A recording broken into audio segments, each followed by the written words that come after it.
Hey friends, today we're going to do a little review over several of the things we've learned over the past 2 weeks. I know we've learned a lot of information, so every now and then we need to stop and review it just to refresh it in our minds. Because there's a lot of information up there and I don't want you to forget it. So, we've talked about author's purpose when we read a story and we think about what the author's purpose for writing the story is. Remember, author's purpose is easy as pie. P-I-E. The author is either trying to persuade, inform, or entertain you. Right here it says, why do authors write? They have one of these purposes. It's as easy as pie to remember. Persuade, that's when the author's trying to persuade readers to agree to do something. Inform, that's when the author gives facts and information about the topic. So they're just trying to give you facts. Entertain, the author writes just for the readers to enjoy. So when you read a book that's just for enjoyment, it's just fun to read, it's just written to entertain. How can you figure out the author's purpose? First, look for clues about the genre. Remember that word genre? That's a hard word, but that's just what kind of book it is. So far we've talked about fantasy as a genre and realistic fiction. Then ask questions about what you read and find the answers. So read it and then think, what was the author trying to tell me?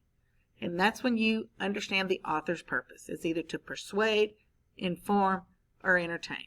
Just remember, it's easy as pie. We've also been learning about setting. Who knows what the setting of a story is? I bet you all do. Setting is where and when the story takes place. Ask yourself, why is the setting important to the story? The setting gives us the location. It tells us where it's happening. It might be at your house, at school, in another town, in another country. It might be in the forest. It might be in the ocean. And when? When does the story take place? Is it in the morning? Is it at night? Is it 50 years ago? Is it in the afternoon? Is it summertime? Is it wintertime? Those are all when the story takes place. And the setting is when and where the story takes place. Inferences. Inferences is a tough one. It's a little tougher for me to understand inferences. When you make an inference, you use clues to make a smart guess about something the author does not tell you. So remember we talk about looking at text evidence, going back and looking at the text.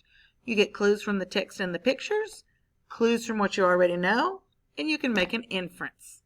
Inferences is a little harder, but when we really start reading and we think, the author didn't tell me that this person in this book is sad, but I can look at the clues. I can see their face. I can read the text, and I can make my own inference that the author might be sad.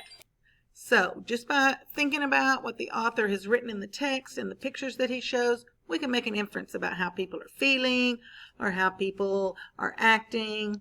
So, that's making inferences. Let's look right here. Retelling a story. So, when we retell, remember, we tell all the details that happened at the beginning, middle, and end. So, you listen to a story or you read a story, then you can close the book. You can retell it to your grandma, to your aunts and uncles, to your brothers and sisters, to your moms and dads, or to me. And when you retell it, you tell every detail from the beginning, middle, and end.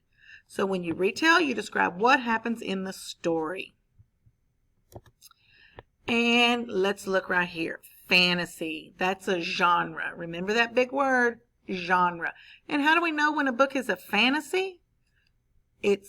Fantasies are stories that are made up events that could not really happen.